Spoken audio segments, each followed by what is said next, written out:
नमस्कार। न्यूज गृह एनालाइसिस एनजिएमा तपाईहरुलाई स्वागत छ। एनजिएको हिजोको अङ्कमा हामीले उठाएका थियौं पेट्रोलियम पदार्थको भाव बढ्ने बित्तिकै हरेक पटक सुरु हुने राजनीतिक दलका भगिनी संगठनको आन्दोलन कता हराउँछ भनेर। आन्दोलन सुरु हुन्छ, केही सुनवाई हुँदैन, बरु उल्टै फेरि भाव बढ्छ।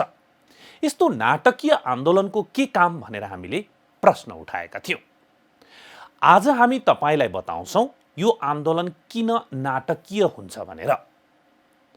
अर्कोतर्फ पेट्रोलियम पदार्थको भाव भारतमा घटिरहेका बेला नेपालमा किन बढिरहेको छ, कसको स्वार्थ पूर्तिका लागि यो गरिँदैछ, आपूर्ति मन्त्री किन पेट्रोलियम पदार्थको व्यापारमा निजी क्षेत्रलाई प्रवेश गराउने भन्दै हुनुहुन्छ। अहिले निजी क्षेत्रकै स्वार्थमा अझै कति बढ्दैछ पेट्रोलियम पदार्थको भाव, त्यो पनि हामी आज एनालाइसिस गर्दैछौं।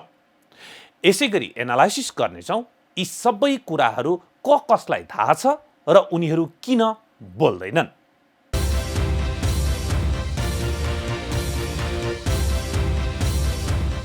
आर्थिक वर्ष 2079-80 का लागि सरकारको नीति तथा कार्यक्रम राष्ट्रपति विद्यादेवी भण्डारीद्वारा संघीय संसदको संयुक्त बैठकमा प्रस्तुत। सर्वसाधारणका लागि नीति तथा कार्यक्रम हर्षण विस्मात। देशको मूल समस्या बेरोजगारी, निशुल्क शिक्षा र स्वास्थ्यलाई सम्बोधन गर्न नसकेको आम सर्वसाधारणको टिप्पणी।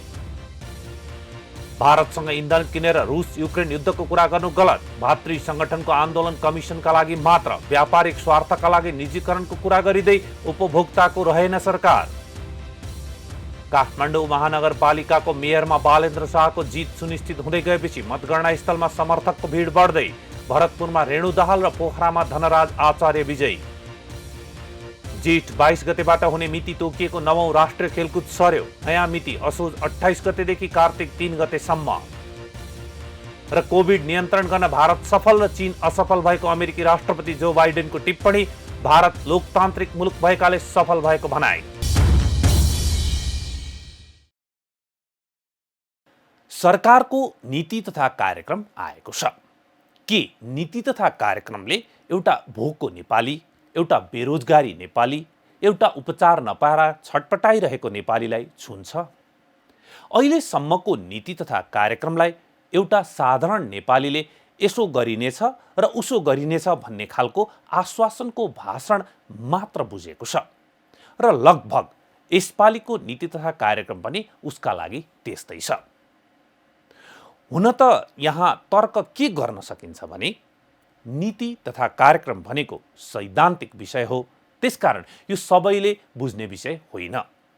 तर नबुझे पनि आर्थिक रूपमा तल्लो वर्गका जनतालाई यसले छुँदैन वा उसको अवस्थामा तात्विक परिवर्तन ल्याउँदैन भने यसको कुनै अर्थ नै छैन।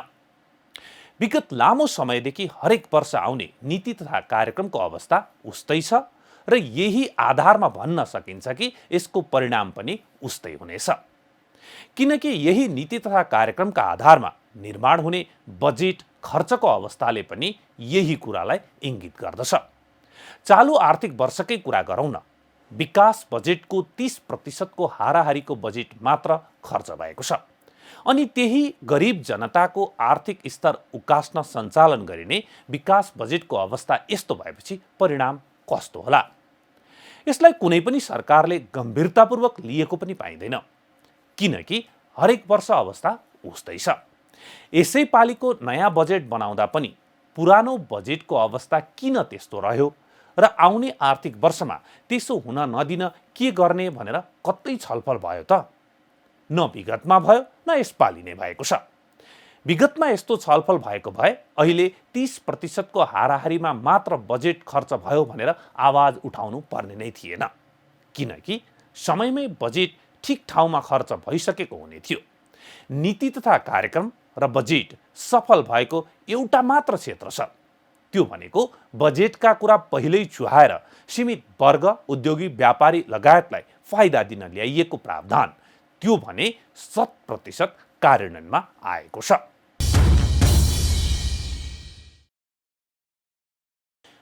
नीति तथा कार्यक्रमका बारेमा आगामी दिनमा एनजिएमा थप एनालाइसिस गर्दै जानेछौँ।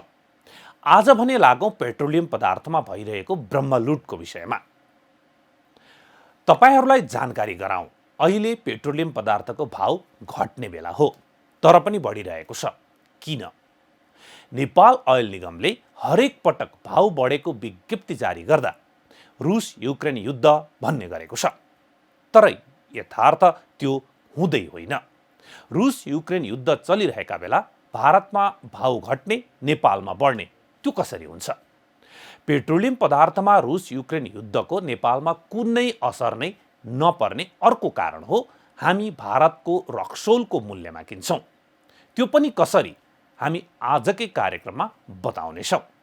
यी सम्पूर्ण विषयको एनालाइसिस गर्न आज हामीले कुरा गरेका छौँ उपभोक्ता अधिकार कर्मी अधिवक्ता ज्योति बानियासँग। अहिले तत्काल राज्यले चाह्यो भने वर्तमान अवस्थामै उपभोक्तालाई पेट्रोलियम पदार्थमा राहत दिन सक्छ कि सक्दैन? सक्छ भने कति दिन सक्छ र कसरी सक्छ? हामीले यही पहिलो प्रश्नका रूपमा उहाँलाई सोधेका छौँ। चुहावटका क्षेत्रहरू र करका क्षेत्रहरू चारवटा विषय छन्। कमिसन चाहिँ प्रतिशतको दरले दिएको छ, त्यसो नगइकन 80 रुपियाँ प्रति लिटर चाहिँ के छ भने कमिसन उसले पाउँथ्यो पहिला। यो चुहावट खर्च आदि त्यो प्राविधिक चुहावट सबै खर्च गरेर 1 लिटर तेल हालिदिए मात्रै 80 पैसा पाउँथ्यो डिलरले। तर अहिले प्रतिशतको दरले दिए भन्नाले 1 रुपियाँ के छ भने 80 पैसा पाउने गरिरहेको छ। त्यस हुनाले 1 रुपियाँ बढी भइरहेछ। त्यस्तै कर त्यस्तै छ। कर चाहिँ युवराज खतिवडाको पालामा अत्याधिक रूपले बढाइयो। अब त्यहाँ अहिले कर प्रति लिटर 11 देखि 15 रुपियाँसम्म घटाउने आनन्दसँग घटाउन सक्ने ऊ छ। त्यस हुनाले यी क्षेत्रहरू छन्। एउटा अर्को चाहिँ के छ भने यो प्राविधिक चुहावटमा अत्याधिक बढी छ। प्राविधिक चुहावट उहाँहरूले 10% नै लिइरहनु भएको छ, तर दिएको चाहिँ 5% छ। अब त्यसो गर्दाखेरि पनि 200 खरबको कारोबारमा, अरब पनि होइन, 200 खरबको कारोबारमा त्यो यो 5% मात्रै भयो भने पनि त्यो 10 खरब चाहिँ त्यत्तिकै के छ भने बढी गइरहेको अवस्था छ। यी सबै पक्षले गर्दाखेरि चाहिँ अब यो धेरै चुहावटको यो 5-7 कुराहरू मात्रै चलायो भने पनि अहिले नै के छ भने यो भाउमै अहिले हामी 135, 136 पुर्याउन सक्छौँ। सुन्नुभयो होइन त? पेट्रोल त अहिले नै पनि 135 रुपैयाँमा बेच्न सकिने रहेछ। चुहावट नियन्त्रण, कमिसन र कर घटाएर तपाईँ हामीलाई मज्जैले राहत दिन मिल्ने रहेछ। तेल बेच्ने व्यापारीले नाफा छाडेर चुहावट लगायतका कमिसनमा टन्नै पैसा लैजाने रहेछन्। अझ पहिला निश्चित रकम तोकिन्थ्यो, तर अहिले त त्यो कमिसन प्रतिशतमा दिने भएकाले वाती पेट्रोलियम पदार्थको भाउ बढिरहेको छ। अब प्रश्न उठ्छ, के नेपाल सरकार ऑयल निगम र यी तेल बेच्ने व्यापारीको मात्र हो? नभए किन उनीहरूको कुरा मात्र सुन्छ र मान्छ पनि? के नेपाल सरकार तपाईँ हाम्रो होइन? हो भने हामीलाई मर्का परेको विषय चाहिँ किन यो सरकार देख्दैन र सुन्दैन पनि? नेपाल सरकार कसको लागि काम गरिरहेको छ? लगातार भाउ बढाइदिएर कसको लागि फाइदा गराइदिइरहेको छ त सरकारले? किनकि यो मूल्य वृद्धिले तपाईँ हामीलाई त फाइदा गरेकै छैन। यो त सीमित व्यक्तिहरू जो आयल निगमलाई बाहिरबाट चलाएर बस्छन् उनीहरूलाई पुगिरहेछ। तपाईँलाई अब एकदमै ठुलो घोटला यो अरू देशमा भएदेखि चाहिँ ठुलो हेभप भइसकेको हुन्थ्यो। यति ठुलो घोटला छ, बेलुका 4 बजे घोषणा गर्छ, आज राति 12 बजेबाट भने हुन्छ। तर त्यो अरू देशहरूमा के गर्छ भन्दाखेरि घटबढ गर्दाखेरि स्टक घोषणा गर्न लगाइन्छ। तिमी कहाँ कति बेच्यौ, कति के छ भने बाँकी छ, स्टक घोषणा। किनभने पुरानो भावमा किनेको सामान यो त सरकार नियन्त्रित वस्तु हो, यसरी गर्नै पाइन्न। यति मात्रै गऱ्यो भने पनि के छ भने अहिले त कस्तो भयो पछिल्लो अवधिमा त जुन बेला लगातार 2-3 रुपियाँ बढाइन्थ्यो त्यो बेलादेखि अहिले 10 रुपियाँ बढाउँदाखेरि के भयो भने 10 लाख लिटर चाहिँ एक ठाउँ लगेर डम्प गरायो, तोकै लाएर फलान कहाँ लगेर राख भनेर भन्यो, अनि भाउ बढायो। 10 लाख लिटर चाहिँ के छ भने एक ठाउँ लगेर डम्प गराउने बित्तिकै अब 10 रुपियाँ बढाउने बित्तिकै त त्यसै 2-4 करोड रुपियाँ उठाउनु त के गाह्रो कुरा भएन। त्यस हुनाले एउटा ठुलो अपराध भइरहेछ। फेरि अपराध जानी भइरहेछ, जानी किनभने तोकै लाएर फलाना अब जो मन्त्री हुन्छ, जो के छ भने अहिले त प्रधानमन्त्रीले नै अब सोझे उसले हेरिरहेछ। यसै हेरौँ न, प्रधानमन्त्रीले 1 वर्षसँग किन छोड्नु भएन यो मन्त्रालय अरूलाई दिन? त्यो स्वाभाविक रूपले यही इन्ट्रेस्ट थियो। र अहिले त के छ भने अहिले त कस्तो डरलाग्दो पक्ष देखा पर्यो भने अहिले त त्यसलाई संस्थागत रूपले दिन खोजियो। कुन पेट्रोल पम्पमा कति दिने त्यो उहाँहरूको त्यो उहाँहरू 70-30 पे चलिरहेको छ अहिले। 70 चाहिँ डम्प गर्नेमा ओभरलाई जसले डम्प गर्न लाग्छ 30 चाहिँ त्यो पेट्रोल पम्पको मालिकलाई। त्यस्तो भएपछि त अब सकिहाल्यो नि त्यो। अब देश त यो 2-4 करोड रुपियाँ एक रातमा उठाउन एउटा पम्पबाट उठाउन थालेपछि त्यो के देश के छ भने त्यसो हुनाले यस्तो खाले गिरोह चाहिँ अब नेपालमा सबभन्दा बढी आर्थिक कारोबार र ऊ चाहिँ के छ भने यो व्यापार चाहिँ तेल पेट्रोलियम पदार्थ हो। पेट्रोलियम पदार्थमा जति छुरा रोपे पनि उपभोक्तालाई जति लिए पनि आखिर तिर्नु त पर्यो। अहिले के छ भने डम्प गरेर ठाउँ गरेको छ। अहिले हेरौँ न ग्यासमा यही कुरा हो, ग्यासमा प्रति सिलिन्डर 200 रुपियाँ बढाएको छ। तपाईँको आइएलएनको इतिहासमा यति धेरै चाहिँ कहिले के छ भने बढाएको थिएन। यसरी 200 रुपियाँ बढाउनु पर्ने थियो त थिएन। के को लागि बढ्यो त भन्दाखेरि उताबाट पिडिओ जारी गर्न लगाइयो। पिडिओ जारी गर्न लगाएर ठ्याक्कै 3.5 अरब रुपियाँ चाहिँ के छ भने घोटाला कसरी हुन्छ भनेर हिसाबै गरेर त्यो पिडिओ जारी गरे नि नेपाल आयल निगम। त्यो पछि मूल्य वृद्धि गराउनेको त भन्दाखेरि नेपाल आयल निगम। पुरानो मूल्यमा पिडिओ जारी गर्यो, उसले लिएर आयो। त्यहाँ चाहिँ नयाँ मूल्य कायम गराएर 200 रुपियाँ ल्यायो बढी लिए है भनेर भनियो। त्यो हिसाबै गराएर गरियो। त ठुलो गिरो। अब यो को छन् त भन्दाखेरि प्रष्टै भाषा जो नेताहरू छन् हिसाब गर्न जाने क्या यो यस्तो खाले खेल गर्न जाने। यो त वास्तवमा जनता उपरको ठुलो अपराध हो। अब नेपालमा त हेर्नुहोस् अब प्रतिपक्षी दल पनि भएन यो विषय उठाउने, सबै सत्तारूढ भए। अनि अर्को भनेको जनताको दलै भएन क्या। जनताले भाषै उठाउने अरू देशमा राजनीतिक पार्टीले उठाउँथ्यो। यो त ठुलो ह्याबेको कुरा हुन्थ्यो, ठुलो करप्सनको कुरा हुन्थ्यो। आयल निगमले बेलुका 4 बजे विज्ञप्ति निकालेर घोषणा गर्छ अनि राति 12 बजेदेखि लागू हुन्छ भन्छ। यसले नै चलखेल बढाउन मद्दत गर्छ। अर्कोतर्फ आयल निगमले सीमित व्यक्तिहरू जो आयल निगमलाई बाहिरबाट चलाएर बसेका छन् तिनलाई मात्र फाइदा पुग्ने गरी भाउ बढाउँदो रहेछ। यसरी काम गर्ने आयल निगम चलाउने भने फेरि सरकारले नै हो। अर्थात् वर्तमान सरकारका प्रधानमन्त्री तथा उनकै पार्टीका आपूर्ति मन्त्री दिलेन्द्र प्रसाद बडुले तपाईँ हामी उपभोक्ताको लागि होइन, आयल निगमको नाफाको लागि र सीमित व्यक्तिको स्वार्थका लागि मात्रै तपाईँ हाम्रो ढाडमा महँगीको लौरो बजारिरहेका रहेछन्। किनकि ज्योतिजीले भनिहाल्नु भयो नि, सरकार वा आयल निगमले नै तोकेर फलानुकोमा लगेर स्टक राख भनेर 10औं लाख लिटर इन्धन पठाउने अनि स्टक सुनिश्चित भएपछि भाउ बढाइदिएर लाखौं कमिसन लिने। यस्तो पो रहेछ त भाउ बढ्नुको खेल। 70-30 को कमिसनको चक्कर रहेछ। यसैलाई भन्छन् नि अपराधीलाई सजाय गर्ने होइन, जानी जानी आफै तपाईँ हामी विरुद्ध अपराध गर्ने सरकार। ग्यासमा पनि यस्तै रहेछ। आफैले कम मूल्य भएका बेला आयातको अनुमति दिने अनि आफैले कम मूल्यमा आयात गरेपछि भाउ बढाइदिएर व्यापारी पोस्ने र आफू कमिसन खाने। त्यो आयात पनि आवश्यकताभन्दा बढी गराएर। जुन दल सरकारमा छ उही यस्तो उपभोक्ता मारा चलखेलमा लाग्ने अनि उसकै भातृ सङ्गठन आन्दोलन गर्ने। यस्तो नाटकीय काम किन हुन्छ भनेको त आन्दोलन गरेर कमिसनका लागि नाम दर्ज गराउनलाई मात्र रहेछ। यो त नाटक हो। यो सब नाटक। यो के को लागि हो भन्दाखेरि उनीहरूले देखे नि 70% त्योलाई सेयरिङको लागि हो। 30% त जसले राख्यो उसले खाने हो। अनि यो विद्यार्थी उठ्ने आदि इत्यादि उठ्ने भनेको त्यो 70% बढी लिएर गएको छ नि। त्यो कसको भागमा लाग्ने भनेर त भाग लाग्नलाई मात्रै हो वास्तवमा। कहाँबाट पैसा लिन्छौँ हामी, कहाँमा छ भनेर भन्छ नि। त्यो के हो भने त्यो 30% चाहिँ उनीहरूले देखे। उनी आफू पनि त सत्तारूढ भयो नि त त्यहाँ। त्यो हिसाब चाहिँ हामीले पनि चाहियो। किन उनीहरूले थाहा पाइसक्यो। त्यो चाहिँ थाहा हामीले पनि दियौँ। कहाँ जान्छ भन्दाखेरि पैसा त्यसरी जान्छ भन्यो। त्यो हिसाबको लागि गरे हो। अब त्यसमा चाहिँ अब भन्छन् अब अहिले त थाहा पाइसक्यो। पहिला विद्यार्थीले थाहा पाए, यो युवाहरूले थाहा पाए, राजनीतिक पार्टीले मात्र थाहा थियो। त्यस हुनाले यो इमान्दार भएनन् के कोही पनि।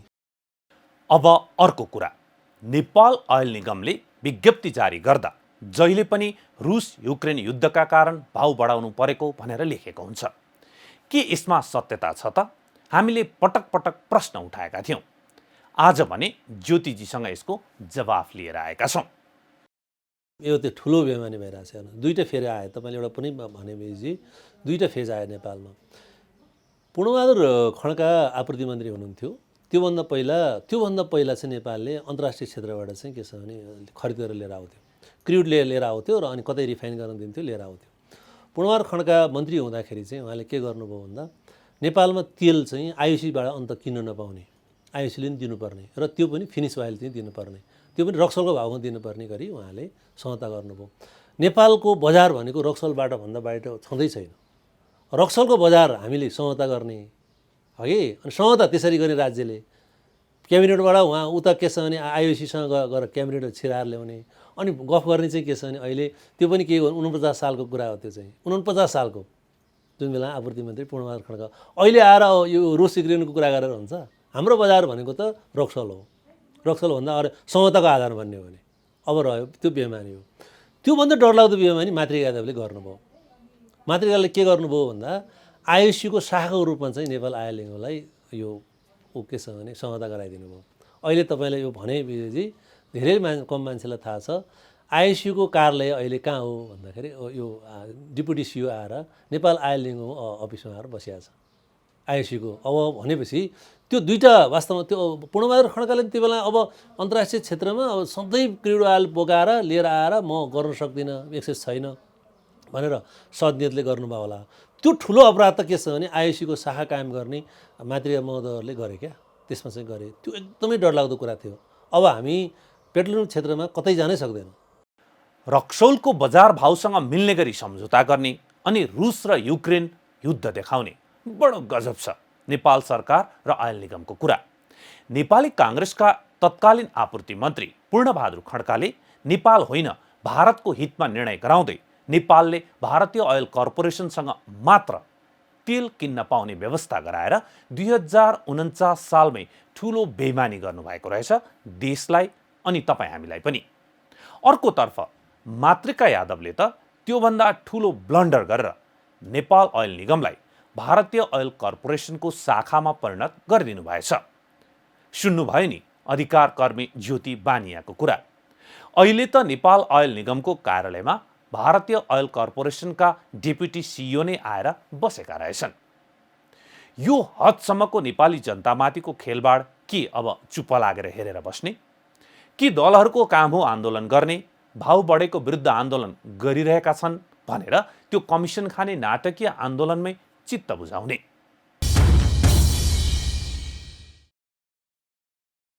अझ खास चलखेल त निजी क्षेत्रलाई तेल बेच्न दिने नाममा भइरहेको रहेछ।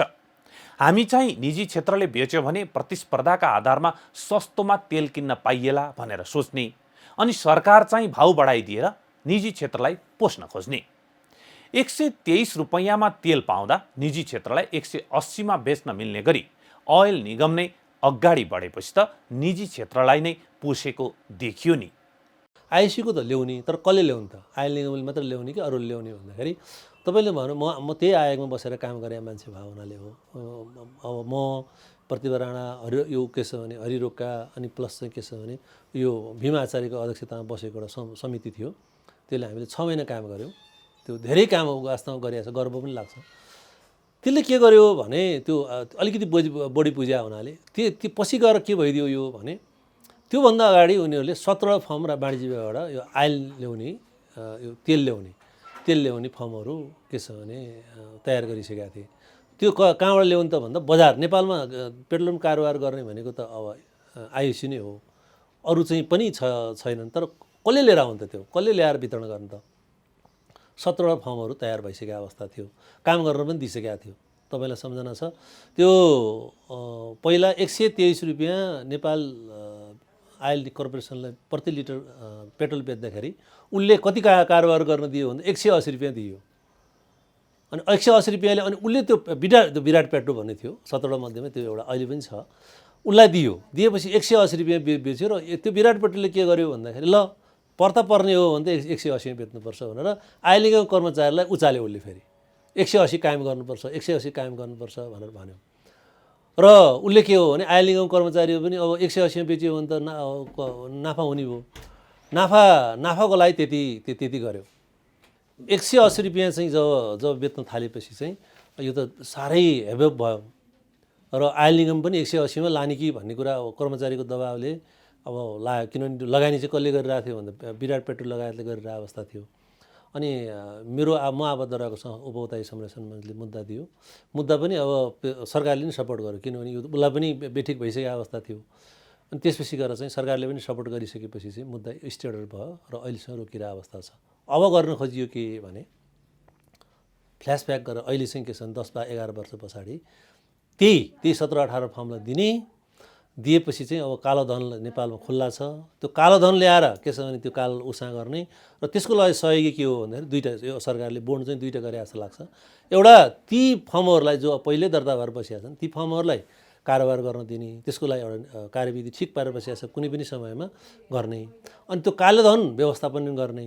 त्यसको लागि सहजीकरण गर्न के गर्नु त भन्दाखेरि 220सम्म के छ भने पेट्रोल पुऱ्याइदिने, अनि त्यसपछि गएर ग्यास चाहिँ 2100 जति पुऱ्याइदिने, जसले गर्दाखेरि अब नेपालमा त बढेपछि त घट्दैन नि त। अनि त्यो निजी क्षेत्रलाई छोडिदिने। त्यसपछि लुट्नेको भन्दाखेरि उपभोक्तालाई लुट्ने चाहिँ एउटा खेल गड्डो डरलाग्दो खेल भइरहेछ।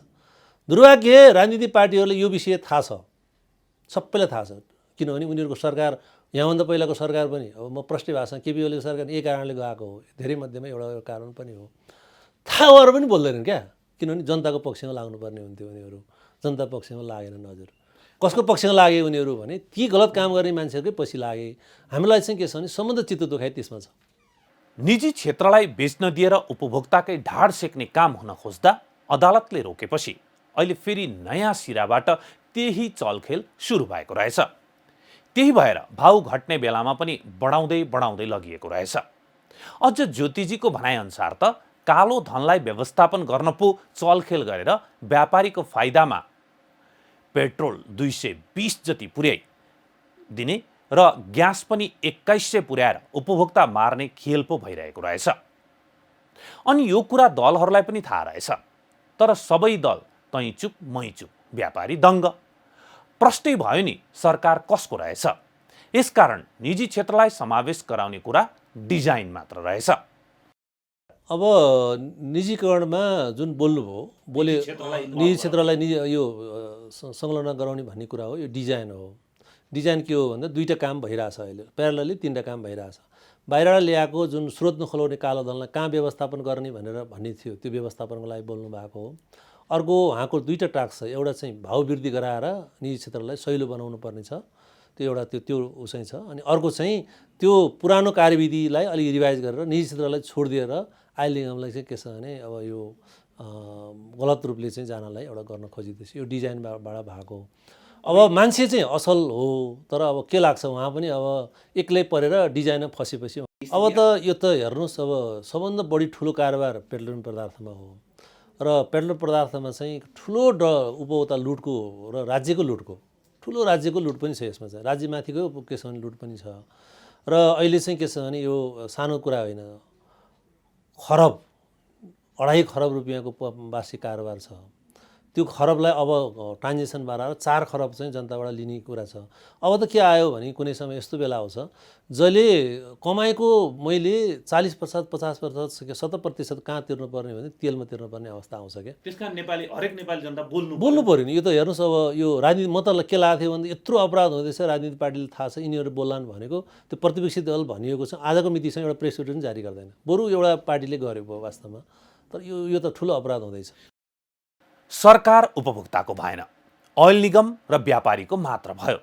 दलहरू पनि ओइल निगम र व्यापारीसँगको कमिसनमा रुमल्लिएर अनि उपभोक्ताको हितमा, हकमा र पक्षमा बोल्ने त तपाईँ हामी उपभोक्ताको नै काम भयो नि। यति धेरै कुरा थाहा पाएपछि त यो मूल्य वृद्धिको भद्र अवज्ञा गर्ने बेला भएन र भने कि चुपै लागेर बस्ने हो। सडकमा जानु पनि पर्दैन, सबै बाइक अनि गाडीमा भद्र अवज्ञाको नारा लेखेर काममा निस्कौँ त। एक गर्दै सबैले गरेपछि यो चलखेल आफै बन्द हुन्छ अनि सरकार पनि व्यापारी ओइल निगमको होइन हाम्रो कुरा सुन्न बाध्य हुन्छ। अर्को हामीले बोल्नुपर्ने विषय हामीलाई मितव्ययिताको पाठ सिकाउने सरकार विरुद्ध पनि हो। सरकार र सरकारी पदाधिकारीले यो अप्ठ्यारो बेलामा सुविधाको इन्धन नलिए हुँदैन, तलबबाट तेल किनेर गाडी चढे हुँदैन र। राज्यलाई गाह्रो भएको हो भने सबैले सेयर गरौँ न, किन सर्वसाधारण उपभोक्तालाई मात्र मारमा पार्ने। अहिले लगभग 25% जति त सरकारी सुविधामै जान्छ। यो पनि के छ भने कस्तोसँग जान्छ भने वास्तविक तेल गएको होइन, खालि त्यहाँको चालकले ल्याएर पेस गरिदिने मात्रै हो। अनि त्यो बिल पेस गरिदिने मात्रै हो, खालि वास्तविक तेल जाँदैन। तपाईँको अधिकांश 35 लिटरको गाडीको तेल छ, 40 लिटरको लिएर आउँछ, बिल लिएर आउँछ, अनि जान्छ कतै नपाएर, जाँदै जाँदैन। यो त वास्तवमा यो त्यहाँ पनि यो त्यो अपचलन त्यहाँको जस्तो डरलाग्दो अपचलन के छ र? त्यो त खालि के हो भने उहाँहरूको सिलिङमा त्यो पैसा छुट्याइदिएको छ इन्धन खर्च भनेर। इन्धन खर्चमा जसरी पनि दिनुपर्ने भयो हुनाले यति धेरै तलब खान्छन् नि, आफ्नै पैसाबाट तेल हाल्नु भन्ने नियम बनाउन सकिँदैन। गर्नुपर्ने त्यही हो, गाह्रो परेको छ राज्यलाई भने गर्नुपर्ने त्यही हो। सरकारी साधनै चाहिँदैन। अरू देशहरूमा सरकारी कहिले पनि साधन हुँदैन, केही सीमित मान्छेदेखि बाहेक, केही सीमित जसलाई के छ भने राज्यले हाइली प्रोटेक्सन गर्नुपर्छ, त्योदेखि बाहेक सरकारी साधनै हुँदैन।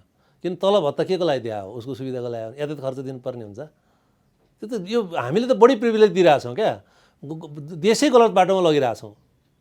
रुस युक्रेन युद्धले असर्त तेल आयात गर्ने सबै देशलाई गरेको होला, अन्य देशले कसरी व्यवस्थापन गरेका होलान् त? हुन त ज्योतिजीले स्थापित गराइदिइसक्नुभयो कि रुस युक्रेन देखाउने कुरा मात्र हो, हामीलाई भारतमा परनिर्भर बनाइएको छ, तर त्यहाँ पनि अहिले त भाउ घटेको छ। हाम्रो स्रोत देश भनेको भारत हो। भारतले के गर्यो भने भारतले चाहिँ उसलाई कहिले पनि असर परेको छैन। उसले हेरौँ न 19 रुपियाँ घटाइसक्यो प्रति लिटर। जुन दिन इन्डियामा घटायो त्यही दिन हामी कहाँ 10 रुपियाँ के छ भने प्रति लिटर बढाइरहेछ। त्यो त अपराध हो नि। के को लागि अपराध गरिदिएछ त भन्दाखेरि निजीकरण लानको लागि अपराध गरिदिएछ। किन अब घट्न आँट्यो, यही बेला भट्टाफट नबढाएदेखि चाहिँ के छ भने हामी यो उनीहरूले गरेको मिसनमा सफल हुन सक्दैनौँ भन्ने छ। किन भारतले त घटाइसक्यो नि त, त्यहाँ त त्यो छिटो गर्नुपर्ने छ क्या, छिटो गर्नुपर्ने छ। यस्तो बेलामा त ती एजेन्सीहरू बोलिदिनु पर्ने हो, अझै बढ्छ होइन, अझै बढाउन खोजिँदैछ। के को लागि बढाउँदा खोजिन्छ भन्दा नेपालको यहाँको स्रोतको लागि होइन, यहाँको इन्टरनेट म्यानेजमेन्टको लागि होइन, के को लागि त निजीकरणमा पुर्याउनु छ। त्यो एउटा चाहिँ प्लटिङ जुन भइरहेछ, त्यो प्लट भइरहेछ, त्यो मिसनलाई सफल बनाउनु छ। निजी क्षेत्रले छ र त्यो कालो धनको व्यवस्थापनलाई जुन गर्न खोजिँदैछ नि त्यसलाई चाहिँ के छ भने त्यो व्यवस्थापन गर्न खोजिन्छ। ठुलो अब यो चाहिँ के छ भने त्यसो हुनाले हामीले उपभोक्ता संरक्षण मञ्चको प्रत्येक साथीहरू यो त ठुलो छ, कम्तीमा हामीलाई बरु यो मान्छेले गलत भन्यो भनेर प्रमाणित गर न, हामी भन्छौँ भने भन्दाखेरि पनि ठाउँ त्यो सुनवाई गर्न तयार अवस्था छैन। हामीले के छ भने डिफेमेसन लगाइयोस् बरु हामीले हो कि होइन भनेर भनियोस्। तर जुन दिनमा 17 रुपियाँ प्रति लिटर पेट्रोल चाहिँ भारतमा बढाएको छ, त्यो दिनमा 10 रुपियाँ बढाउनु पर्ने के आवश्यक छ? के थियो? छैन रिजन। फेरि यो माथि नै रुस युक्रेनको रसिया युक्रेनको भनेको अब उसले युक्रेनबाट उसले लिएर आएछ, के छ रसियाबाट के भारतले लिएर आइरहेछ, उसको भाउमा केही फेरबदल छैन। अरू देशमा हो, यसको स्रोत कन्ट्रीमा कुनै फेरबदल छैन। त्यहाँबाट कहाँबाट देखिन्छ त्यो भन्दा अलग्गै हामीले हेर्दाखेरि इन्डेक्स पनि देखिन्छ। हामी फेरि कहाँबाट ल्याइरहेछौँ भन्दा रक्सोलको मूल्यमा ल्याइरहेछौँ, रक्सोलमा कुनै फेरबदल छैन। त्यो त नचाहिँदो कुरा हो नि। त्यस हुनाले यो पेट्रोलियम कारोबारलाई जुन रूपमा के छ भने एउटा एकदमै डरलाग्दो रूपमा जनता लुट्ने, अनि राज्य हेर्नुहोस्, राज्य पनि लुटिरहेको अवस्था छ। एउटा कुरा, धेरै कुरा भनौँ, मैले उपभोक्ताले तेल लिँदाखेरि बिल लिँदैनौँ, भ्याट बिल लिँदैनौँ। त्यो नलिएको बिल कहाँ प्रयोग गर्छ भन्दाखेरि त्यो उसले पेट्रोल पम्पवालाले सबभन्दा उसको नाफाको स्रोत कहाँ हो भने पेट्रोल पम्पवालाले चाहिँ उसले होटेलमा त्यो भ्याट बिल बेचिदिरहेको हुन्छ, प्रेसमा बेचिदिरहेको हुन्छ, अहिले हाइड्रो छ नि हाइड्रोमा बेचिदिरहेको हुन्छ। उसलाई पनि चाहिएको छ कि फेरि त्यो बिल पेस गरेर उसले चाहिँ अनुचित के छ भने त्यहाँको लागत देखाउनु पर्ने छ। त्यो बिल प्रयोग गरेर उता त्यो सिटीमा गयो, अनि उसले एउटाले किनेको सामान अर्कोलाई भ्याट बिल गरेर उसको सम्बन्ध त्यो के छ भने आर्थिक स्रोत चाहिँ त्यहाँ भइरहेको अवस्था छ। त्यो ठुलो फेरि त्यो एकातिर त्यो राज्य, अनि किन त्यो भ्याट कहाँबाट फिर्ता पाउँछ भने त्यो भ्याट त के छ भने उसले सरकारबाट फिर्ता पाउँछ। भारतमा 70 रुपियाँ घट्दा नेपालमा त्यही दिन 10 रुपियाँ बढेको छ। यो कुराले नै प्रष्ट छ जनता लुट्ने काम भइरहेको छ। यसकारण सरकार, आयल निगम र गिरोहको मात्र भयो, जनताको हुँदै भएन। सरकारलाई आयल निगमको नाफाको मात्र चिन्ता छ, जनताको चिन्ता नै छैन। इन्धनको मूल्य बढ्दा यसको चक्रीय असरले एउटा सामान्य आय आर्जन गर्ने मानिस बाँच्न नसक्ने अवस्था भइसकेको छ। पेट्रोलियम पदार्थ त राज्य सञ्चालनको रक्त सञ्चालन हो, बजारको रक्त सञ्चालन हो। एउटामा तलमाथि हुने बित्तिकै प्रत्येक कम्युनिटीमा असर पार्छ। यसले चाहिँ यो रक्त सञ्चालन असर पार्छ। यसको परिणाम के हुन्छ भन्दा सामान्य मान्छे बाँच्न सक्ने अवस्था हुँदैन। मैले फेरि पनि भने सबै कमाइको 60% तेलमा खर्च गर्नुपर्ने स्थिति आयो भने उसको कसरी जनजीविका चल्छ? यो त के छ भने गरिब हुँदै हुँदै जाने, गलत काम गर्ने मान्छे र त्यो यो के छ भने यो जो मान्छे यो चन्दाको स्रोत बनाएको छ त्यसलाई बेजोड चाहिँ के छ भने ऊ कामै नगरे पनि के छ भने अरबपति हुने स्थितिदेखि बाहेक केही होइन। यो त राम्रो सङ्केत, देशैको लागि राम्रो सङ्केत होइन। खुइय गरेर लामो सास फेर्नुपर्ने अवस्थामा पुर्यायो ज्योतिजीका कुराले। के गर्ने अब आफै सोच्नुहोस्। सरकार ऐल निगम र व्यापारिक गिरोहको पक्षमा, प्रतिपक्षी यिनैसँग कमिसनको चक्करमा, संसद नीति तथा कार्यक्रम र बजेटको चटारोमा, दलहरू स्थानीय तहको रमझममा, अनि भित्रभित्रै यति धेरै चलखेल। नेपाली जनताका बारेमा कसले सोच्ने? आफ्ना बारेमा आफै सोचौँ। यो मूल्य वृद्धिको भद्र अवज्ञा गरौँ। हस्त न्युज गृह एनालाइसिस NGA आजलाई यति नै। हामी सबैलाई बिदा दिनुहोस्। नमस्ते।